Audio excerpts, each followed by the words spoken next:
Alors, là, j'ai trouvé l'idée de l'entreprise. La base aussi est posée. Maintenant, qu'est-ce que je fais?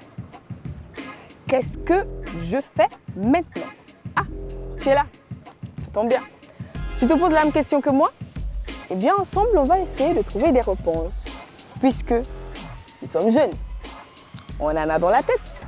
Et nous, la jeunesse, on est sans limite.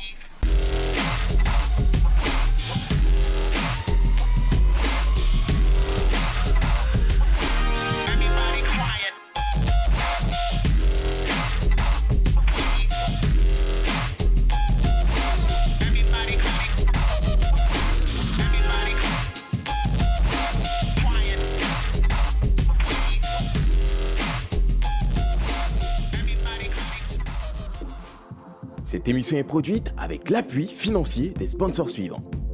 Le Grand-Duché de Luxembourg. Et avec l'appui des partenaires suivants.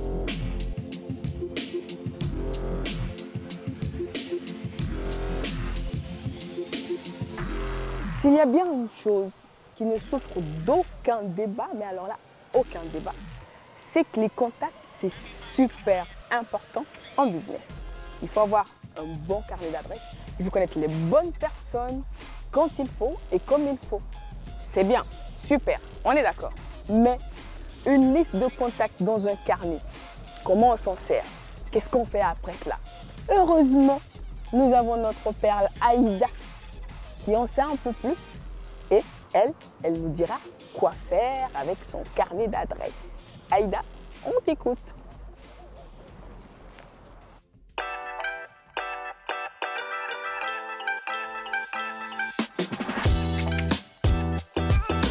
Aujourd'hui, je veux te parler des possibilités de réseauter. De nos jours, nous pouvons réseauter à travers les réseaux sociaux, comme dans la vraie vie. Les réseaux sociaux, c'est une très belle occasion de rencontrer le reste du monde, de savoir ce qui s'y passe et d'interagir avec eux. Mais les rencontres dans la vraie vie restent très importantes parce que c'est les relations bien établies et bien entretenues qui peuvent se présenter comme étant de vraies opportunités pour ton business. Alors ensemble, examinons quelques points, quelques grands principes du réseautage qui peuvent nous aider à avancer. L'un des principes fondamentaux du réseautage est tout d'abord la préparation. Il est nécessaire de bien se préparer lorsqu'on veut réseauter. Alors, lorsqu'on décide d'avoir une attitude active du réseautage, cela implique qu'il faut se poser les bonnes questions. Avec qui dois-je me connecter pour avoir plus de succès? Avec quel groupe de personnes dois-je rentrer en contact pour que cela soit profitable pour mon business? Et ensuite, se poser soi-même les questions. Comment vais-je faire pour rentrer en contact avec ces personnes? Comment dois-je me comporter? Et comment surtout dois-je me démarquer? Parce qu'il ne suffit pas d'accumuler les cartes, il ne suffit pas de rentrer sur le net pour rencontrer les gens. Il faut savoir comment se démarquer, attirer l'attention de ces genres de personnes. C'est très important. Le temps est une denrée rare pour un entrepreneur. Ce à quoi nous le consacrons doit être vraiment important. Que ce soit dans les meetings, les congrès, peu importe, il est très important de focaliser son attention sur ce à quoi ces événements peuvent apporter à notre business. Peut-il l'aider à se développer? Peut-il lui apporter plus de succès? Et aussi, il faut concentrer ses efforts sur rechercher la qualité des relations et non la quantité. La réciprocité. Tu dois retenir une chose, c'est que pour réussir, il faut aider les autres à réussir. Alors, donner une information pertinente ou bien un conseil pertinent à un de tes partenaires ne peut que t'aider à réussir. Consolider ton réseau, c'est très important. Concentre-toi sur tes contacts, ça va t'ouvrir les opportunités. Reste vrai. Pour qu'il y ait du partenariat, il faut que tu restes vrai, il faut que le courant passe.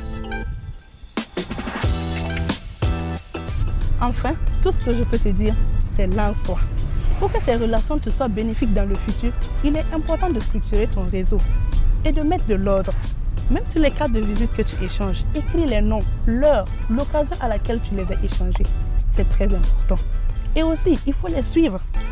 Pourquoi pas par des SMS, des emails ou encore des propositions de rencontres. C'est très important de maintenir ces relations. Et enfin, n'oublie surtout pas, on peut tous se construire un très bon réseau. Il suffit juste d'avoir en tête quelques grands principes fondamentaux du réseautage. Et ça, tu viens de les avoir. Maintenant, moi, je sais quoi faire. Merci beaucoup, Aïda. Quant à toi, on se retrouve juste après la pause.